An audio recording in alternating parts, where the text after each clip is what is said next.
By the end of this video, you're going to have 7 design hacks that are going to make your room more luxurious and look bigger without breaking the bank. From simple layout adjustments and design choices, I'm going to guide you through this process step by step. And don't miss out on my ultimate bedroom hack at the end. It is definitely going to change your space. One of the big mistakes that I see is putting your bed in the corner. Having your bed shoved in a corner creates a lot of imbalance in the space and it makes it feel very awkward. Additionally, access to the bed from only one side makes it a little bit difficult. Instead, center your bed in the middle of the wall. As obvious as this sounds, I've seen this mistake repeated again and again.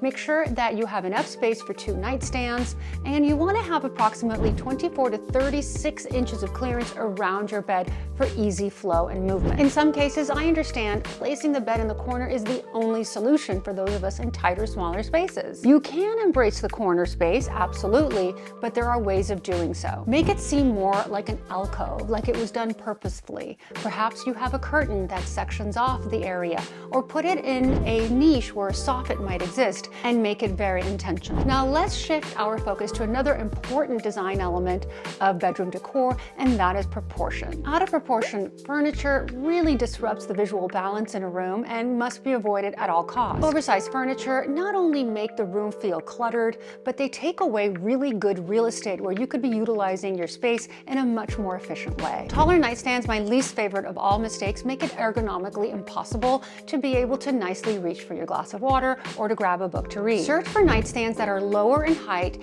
and typically at the height of your mattress. That is the best tip that I can give you, so that not only the room looks more beautiful, but it also functions better. At the very least, your nightstand should not be more than 5 inches above or below the top of the mattress height. Now, I know many of you have fallen into this trap of this common mistake, and probably because of its ease. But before I get to that, I'm going to ask you to click that subscribe button. I drop a video every week that is going to give you actionable measures to really transform your interiors. Matchy furniture, the bane of my existence. A lot of us do it because, well, we have no other choice.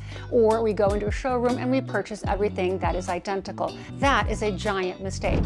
That results in a flat, one-dimensional space that has no visual interest and certainly not worthy of sleeping in. This limits your flexibility in the ability to bring in more interesting pieces and just throws off the entire design of the room. Instead, mix furniture from different showrooms, different outlets, different eras, different periods, different textures, because that's going to bring in the visual interest that you're looking for, and that's what's going to make it look very, very high-end. Consider matching your pieces to no more than 2.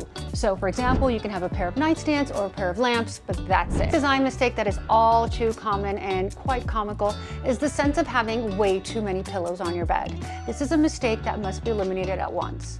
Remove them from your bed. Not only is it tedious making your bed because you have all these pillows, but then at night, what do you do with them? Instead, limit bed pillows to the absolute minimum. That would be your sleeping pillows and perhaps 2 decorative items or decorative pillows that are going to make it very clean. Consider alternative textures and items such as blankets to bring in the texture that you're looking for. A well-placed throw, for example, can achieve the look that you are trying to get without overloading your bed with a billion different pillows. Guys, it's Nina from the future. I'm in Italy right now. Don't worry. We will definitely show you everything that's happening here at the trade show. However, before we get into all the design mistakes that you need to avoid in this video, there were 5 things that came to my mind that I had to share. Never forget your room, your bedroom storage. It is so important to make sure that you do not clutter your nightstand. So when purchasing a nightstand, buying an open concept nightstand never works, because now you're going to clutter your nightstand and you're going to have things everywhere. The second thing you should never ever do is you never want to let clutter build up in your bedroom, because it's going to play mind games with you. What you want to do is have the minimum amount of things that you actually need while you're in your bedroom. It's your sanctuary, and you want to place them perhaps on trays or in baskets. Like, have designated areas for the things that you actually use and have a catch-all for them. If you have a lip routine before you go to bed, or night cream you need to put on right before bed and you put it on while you're in your bedroom, well, have a little catch-all for that. That is really important. The next thing that I always advise my clients, and we absolutely implement in every project, is to not neglect your bedding in your bedroom. You spend half your life on those sheets. So it's definitely worth an investment to buy high quality sheets that are comfortable, that make you feel great when you pop into them. And it's gotta be something that's special, that has value to you, and it has to be soft and it has to look good. So don't neglect your bedding under any circumstance. The next thing you cannot forget to do, and you must never do, is, that's right, you guessed it, forget a rug. Rug is really important in a bedroom to make it feel cozy, to make it feel quaint. And if you guys didn't know, I do have a rug collection with Ruggable. I love them. So if you're at a loss as to what kind of rug to get, you can certainly check out the links in the description. But the reality is that you want a rug that is big enough. Having a rug that's too small never looks good. You want to make certain that it extends out from the sides of your bed, to the right and to the left of your bed, and also the foot of your bed.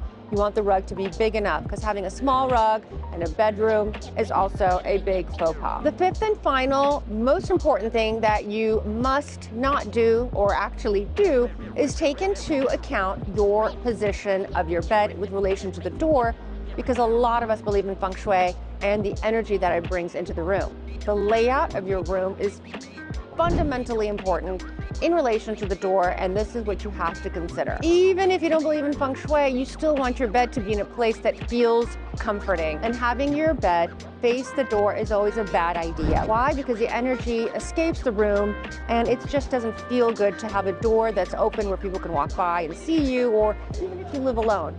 Having the door in front of your bed is always a no-no. Those are my fast 5 tips. I want to know which one you found helpful. Another common design dilemma that I see in bedrooms is the lack of good lighting. Lack of proper lighting not only changes your mood, but makes your space feel very dismal and uninviting. Make sure that you have sufficient lighting for comfort. Lack of proper lighting is very uninspiring and can affect your mood. Instead, create a space that is utilitarian by having ambient lighting, mood lighting, and task lighting, so that you can do everything in your room without an issue. Having overhead lighting, sconces, and table lamps really bring that beauty into the room, not only for aesthetic purposes, but also for tasking purposes. Let's not forget the character you will bring into your space by bringing such different sources of light that have not only decor elements that are important, but also lighting elements that are just as important. If you're having difficulty really optimizing your space for design and need a consultation, well, for any reason, you can definitely book a Zoom consultation with me. There is a link in the description section, and I've been consulting with many of you regarding color, layout, design, furniture choices, etc. And I'm always here and happy to help. You may want to take a seat for this next one, because the lack of seating in bedrooms is a giant problem. Without seating beyond the bed, you are limiting yourself in being able to engage in activities such as reading, relaxing, conversing. So having seating in a room not only identifies different spaces where you can multitask, but it also brings the design level to a whole other height. A bedroom without seating, extra seating, is visually imbalanced and has a plethora of open space that makes you feel uncomfortable when in your room. Instead, opt for furniture that fits the room in a way that is balanced, that is not overwhelming, and that is in scale with the rest of your furniture. Keeping in mind that scale is very important and volume is very important. Don't bring in too voluminous of pieces so that you can have a cohesive designed bedroom. Define functional zones within the bedroom where you can have specific tasks.